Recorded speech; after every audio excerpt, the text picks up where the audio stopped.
హమాలీ కార్మికులు ఎదుర్కొంటున్న సమస్యల పరిష్కారమే ధ్యేయంగా చేపడుతున్న రాష్ట్ర వ్యాప్త నిరవధిక సమ్మె బుధవారం నుండి ప్రారంభమైంది.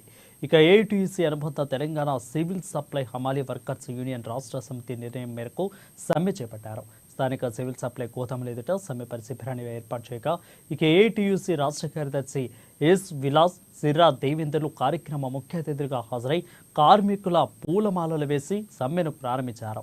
ఇక తమ న్యాయమైన డిమాండ్లను పరిష్కరించాలని కోరుతూ కార్మికులు నిరసన నినాదాలు చేశారు.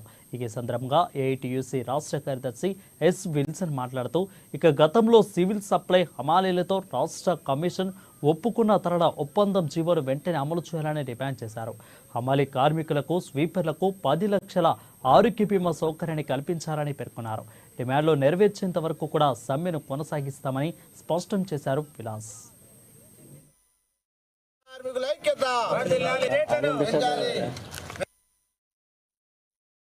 ఆదిలాబాద్ జిల్లా ప్రజలకు, పత్రికా విలేకరులకు, కార్మిక సోదరులకు అందరికీ నూతన సంవత్సర శుభాకాంక్షలు తెలుపుతూ ఈ నూతన సంవత్సరం సందర్భంగా మరి ఈ సివిల్ సప్లై హమాలీస్ తమ డిమాండ్ల సాధన కొరకు కొత్త సంవత్సరం ప్రారంభంలోనే సమ్మెకు పూనుకోవడం జరిగింది. దానికి పూర్తి బాధ్యత కూడా సివిల్ సప్లై కార్పొరేషన్ కమిషనరే బాధ్యత వహించాలి. ఎందుకంటే ఆయన అగ్రిమెంట్ చేసి కూడా 2 నెలలు 3 నెలలు అవుతుంది. ఆ 3 నెలలు అయిన తర్వాత కూడా దీనికి సంబంధించినటువంటి జియో అంటే హమాలీ రేట్లకు సంబంధించినటువంటి జియో ఇంత మట్టుకు విడుదల చేయలేదు. మరి దానికి సంబంధించినటువంటి జియో విడుదల చేయాలని గత 1 నెల నుంచి వాళ్లకు జ్ఞాపకం చేయడం జరుగుతుంది.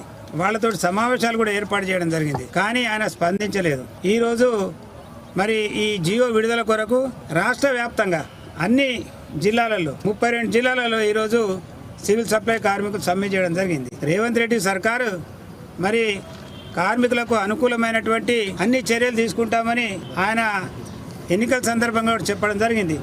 మరి ఏ కార్మికుడు కూడా ఈరోజు అంటే ఒప్పుకున్నటువంటి సమస్య గురించి వెళ్ళడానికి వీల్లేదు. కానీ పరిస్థితి అట్లా తీసుకురావడానికి ప్రభుత్వమే ఈ విధంగా చర్యలు చేపట్టడం జరుగుతుంది. అందుకొరకు